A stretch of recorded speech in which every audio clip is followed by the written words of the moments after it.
أعوذ بالله من الشيطان الرجيم بسم الله الرحمن الرحيم وبعد السلام عليكم ورحمة الله وبركاته.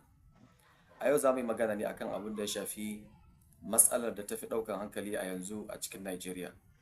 Ta ce matsalar siyasa da zanga-zanga da sauran matsalolin da suke da alaƙa da ita. Yana da kyau mutane su gane cewa lallai addinin Allah, addinin Musulunci, addini wanda yake cikakke kamilalle bai da naƙasu ta ko ta wani fuska. Allah ta'ala yana cewa ma farratna fil kitabi min shay. Babu abin da muka rage ba mu yi bayaninsa ba a cikin Alƙur'ani.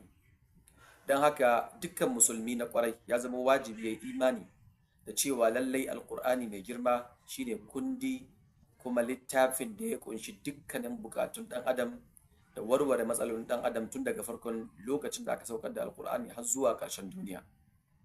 Kuma lallai matsala ta siyasa ɗaya ne daga cikin matsalolin da musulunci ya ainihin ba mu waraka da mafita a cikinta. Kuma matsala ta siyasa matsala ce da ba a batta ba sanda aka yi bayaninta a cikin Alƙur'ani kuma sanda annabi sallallahu alaihi wasallam ya yi bayaninsa a cikin ainihin sunnarsa kuma ya aikata ce aikace. Don haka da farko da mu yi bayani akan matsalar siyasar musulunci ko siyasa a cikin musulunci a matakai daban-daban. Matakin farko shine mataki na ainihin aqida. Mataki na biyu shine mataki na ainihin ilimin fiqhun musulunci. Sannan mataki na uku shine mataki na ainihin tarbiyya da kuma akhlaq. Sannan mataki na ainihin hudu shine mataki na waƙa'in da muke rayuwa a cikinsa a wannan zamani. Matakin farko kamar yadda na faɗi shine matakin abin da ya shafi ilimin aqida da kuma ainihin tauhidi. Lallai ya zama wajibi kowane mutum musulmi ya yi imani da cewa babu mahalicci sai Allahu subhanahu wa ta'ala shi kadai wahdahu la sharika lahu, bai haifa ba kuma ba a haife shi ba, shi kadai ne ba shi da abokin tarayya. Kuma shi kadai din nan shine wanda ya halitta dukkanin halittu baki daya.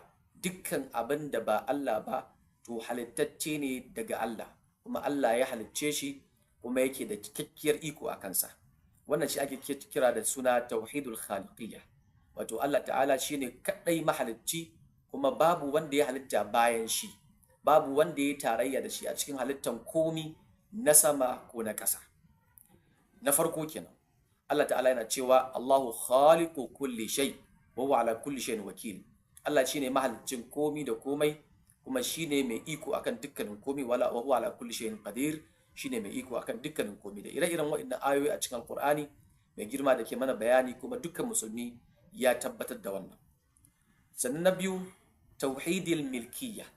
Tauhidul milkiyya shine wato ainihin mutum ya yi imani ya kudurta cewa babu wanda yake da mallakan komi da kowa in ba Allah subhanahu wa ta'ala ba. Allah ta'ala shi kaɗansa ya halitta to bai mallakar da komi ma kowa ba. Mulki na haƙiƙa da mallakan abubuwa na haƙiƙa dukkaninsu suna komawa ne zuwa ga Allah subhanahu wa ta'ala. Hatta uwa da ta haifi ɗa a cikin cikinta ta goye shi a cikin cikinta ta haife shi kuma ta raine shi bata mallakansa mallaka ta haƙiƙa. Kai da ka sayi fili, kai da ka sayi gida, kai da ka mallaki mota, kai da ka mallaki gida, baka mallakansa mallaka ta haƙiƙa. Dukkanin waɗannan mallaka da ɗan adam yake iya yi mallaka ce ta aro, amma mai mallakan komi da komi shine wanda ya halicci wannan abin kuma yake da ikon tasarrufi a cikin wannan abin shine Allah subhanahu wa ta'ala. Abu na uku tauhidul hakimiyya. Duk da cewa tun da cewa mun san da cewa babu kuma mun tabbatar da cewa babu mai halitta sai Allah, kuma babu wanda yake mallakan wannan halittar hakikanin mallaka in ba Allah ba, to wajibi ne kuma mu tabbatar da cewa babu wanda yake da iko ya sanya hukunci da doka akan komi da komai a duniya in ba wanda ya halicci wannan abun ba kuma yake da iko a kansa. Don haka babu wanda yake ya cancanci ya fi kowa cancantan saka dokoki da tsari a duniyarsa in ba Allah ta'ala da ya halittan ba. Da ni da kai da ke da ku gaba ɗaya halittu ne na Allah kuma ɓangare ne daga cikin ɓangarorin halittun Allah subhanahu wa ta'ala a cikin wannan duniya. Don haka da ni da kai da ke baki ɗaya wajibi ne mu koma mu yi amfani da dokokin wanda ya halicci wannan duniya kuma ya halicce mu. domin ya fi ni, ya fi ka, ya fi ki, ya fi kowa sanin abin da ya fi dacewa da a aikata shi a duniya da abin da ya fi dacewa kar a aikata shi a cikin wannan duniya. Da haka dokansa ita ta fi dacewa da abi, ba dokan wani iri na ko irinka wanda ya zauna ya rubuta ya ci abi ba. Wannan shine abin da ake ce masa tauhidul hakimiyya, kuma wajibi ne dukkan wani musulmi ya yi imani da cewa babu mai iko ya sanya doka a rayuwarsa in ba Allah subhanahu ta'ala ba, domin shi ne yake da iko ya raya kuma shi ke da ikon ya kashe a lokacin da ya so. Hikimarsa ta buwaye ko'ina, ikonsa da ƙudurarsa ya ba mai ko'ina. Wajibi ne mu mika masa wuya kyakkyawan mikawa kuma cikakkiyar mikawa. Allah ta'ala na cewa ya ayyuhal ladina amanu dukhulu fi silmi kaffatan wala tattabi'u khutuwat shaitan. Ya ku wanda suka imani, ku shiga cikin musulunci baki ɗayanku, kada ku bi tattakin shaitan.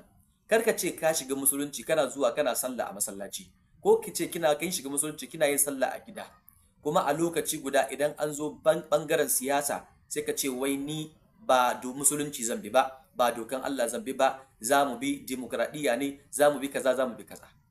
Lallai wajibi mu gane cewa dokar Allah ita ce abin bi, kuma ita ce tafi cancanta da abi, kuma guje mata shi ke jawo dukkan nau'o'in bala'o'i su buɗe daga ƙofofin sama da ƙofofin ƙasa, gabas da yamma, kudu da arewa, ciki da waje, sama da ƙasa. Don haka wajibi ne mu gane cewa bin Allah a dokoki na siyasa shi kaɗai ita ce mafita ga jama'an Najeriya.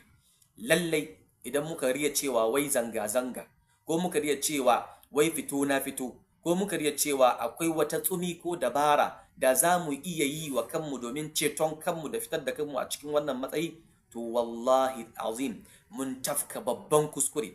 Lallai mafita guda ɗaya ita ce mu koma zuwa ga Allah, mu aikata dokokin Allah a cikin rayuwarmu gaba ɗaya. Kar mu ce a nan za mu aikata dokar Allah, a can za mu gujire, da mu bijire. In mun zo masallaci mun musulmai ne, amma in mun tafi kasuwa mun canza ba, amma musulunci muke aikatawa ba. In mun tafi ofis ba musulunci muke aikatawa ba. In mun tafi ainihin hidimomin mu na yau da kullum, harkan siyasa, harkan mulki, harkan iko, harkan kasuwanci, harkan tattalin arziki, harkan zamantakewa, harkan mu'amala, harkan aure, duka sai mu ajiye musulunci a gefe. Wallahi al'azim wannan ba musulunci muke yi ba. Idan har da gaske mu musulmai ne, wajibi ne mu bi musulunci sau da kafa, mu bi dokokin Allah sau da kafa a cikin siyasa, a cikin rayuwarmu, a cikin kasuwa, a cikin ko ina da ko ina. Ya ayyuhal ladina amanu dukhulu fi silmi kaffatan.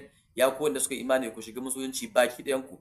Wala tattabi'u khutuwatish shaitan. Kada ku bi tattakin shaitan a cikin siyasa, kada ku bi tattakin shaitan a cikin kasuwa, kada ku bi tattakin shaitan a cikin zamantakewanku, kada ku bi tattakin shaitan a cikin kotunanku, kada ku bi tattakin shaitan a cikin bangarorin rayuwanku. Dukkan wani bangaren rayuwa gaba daya wajibi ne mai dubi dokar Allah subhanahu wataala. Allah ta'ala yana cewa lillahi mulku samawati wal ard. Mulki da iko na dukkanin abin da ke cikin sammai da abin da ke cikin ƙasa na Allah ne. Kar ku yi tarayya wa Allah a cikin waɗannan mulki din. Tauhidi, babu mai, wajibi ne mu yi tauhidi wa Allah a cikin halittarsa. Babu mai halitta in ba Allah ba. In ka kudura cewa akwai wanda yake da halitta bayan Allah subhanahu wataala, mushriki ne kai, kafiri ne kai. Haka zalika wajibi ne mu riya cewa babu wanda yake da cikakken mallakan hakika na komi in ba Allah ba. Idan ka kudura cewa kai kanka ka mallaki ruhinka mallaka ta hakika, to ka kafirci domin ka yi shirka wa Allah. Haka zalika wajibi ne mu kudura cewa babu wanda yake da cikakken ikon ya sanya doka a cikin duniya baki daya in ba Allah ba. In ka kudurta cewa kai ka cancanci zaka iya daukan nauyin sanya ma kanka doka a rayuwarka, to wannan kai shirka wa Allah, kuma kai tarayya Allah, kuma ka dauki kanka a matsayin dagutu, a matsayin ainihin abun bauta wanda ba Allah ba. Wajibi ne mu gane cewa addinin musulunci ya tana da mana komai. Abu na gaba, wajibi ne mu gane cewa Allah ta'ala baya saukowa daga sama, ko ya sauko daga wani waje, ko ya shigo cikin mutane a sifan mutum, ko sifan mala'ika, ko sifan wani abu na daban domin ya zatta mana da dokokinsa. Wajibi ne shi Allah subhanahu wataala ya zaba daga cikin mu mutane zababbu waɗanda su ne za su gudanar da wannan al'amari na mulki nashi a cikin doron duniya. Su za su gabatar da ainihin dokokinsa, su zartar da dokokinsa a cikin doron duniya. Allah ta'ala yake ya bayyana ba a cikin Alqur'ani yake cewa wa idh qala rabbuka lil mala'ikati inni ja'ilun fil ardi khalifa. Ka tuna lokacin da ubangijinka yake faɗi wa mala'iku yake cewa zan sanya a cikin ƙasa khalifa. khalifa shine wanda zai zama wakilin Allah a doron ƙasa, wanda zai dinga magana da yawun Allah kuma zai dinga zartar da dokokin Allah subhanahu wataala. Wannan shi ake ce masa khalifa. Haka dalika Allah ta'ala ya aiko, ya zaɓi daga cikin manya-manyan annabawa da mala'iku, ya zaɓi ainihin shugabanni. Allah ta'ala ke cewa wa idh bitala ibrahima rabbuhu bi kalimatin fa atammahunna qala inni ja'iluka lin-nasi imaman qala wa min dhurriyyati qala la yanalu ahdi adh-dhalimin. Allah ya zaɓi annabi Ibrahima a matsayin shine imami, jagora. Ba annabi Ibrahima kadai ba, dukkanin al'ummomi Allah ta'ala yana zaɓen jagorori a cikinsu tun daga farkon duniya har zuwa ƙarshe. Annabi sallallahu alaihi wa alihi wa sallama, wanda shine jagora na ƙarshe kuma ainihin shugaba na ƙarshe daga cikin jagororin annabawa da shugabannin annabawa da manzanni, wanda Allah ta'ala ya zaɓe su, ya wakilta su a wannan duniya, ya sanya su khalifofinsa a doron duniya domin su zartar da shari'a a doron ƙasa, su zartar da dokokinsa. Wannan shine aqida ta musulunci. Kuma mas'ala ta ainihin bayan zartar da musulunci, zartar da dokoki da hukunci bayan annabi sallallahu alaihi wa sallam ya bar duniya, an samu makarantu guda biyu a cikin musulunci. Makaranta na sunna da kuma makaranta ta shi'a. Makaranta ta ahlus sunna akwai ababen da suke gani da nazariyoyin da suka tafi akai cewa ga yadda za a gudanar da mulki bayan annabi ya bar duniya. Haka zalika makaranta ta shi'a ga sun tanadar da ainihin tsare-tsaren da nazariyoyin da ya kamata a bi wajen gudanar da mulki bayan ainihin annabi ya bar duniya. Wanda kuma shine zamu bayyana a bidiyo na gaba in Allah ya kai mu. Ku ci gaba da bibiyan mu a cikin wannan shafi. abinda muka faɗi daidai Allah ya bamu lada, abinda muka yi kuskure Allah ya fi mana. ربنا آتنا في الدنيا حسنة وفي الآخرة حسنة وقنا عذاب النار.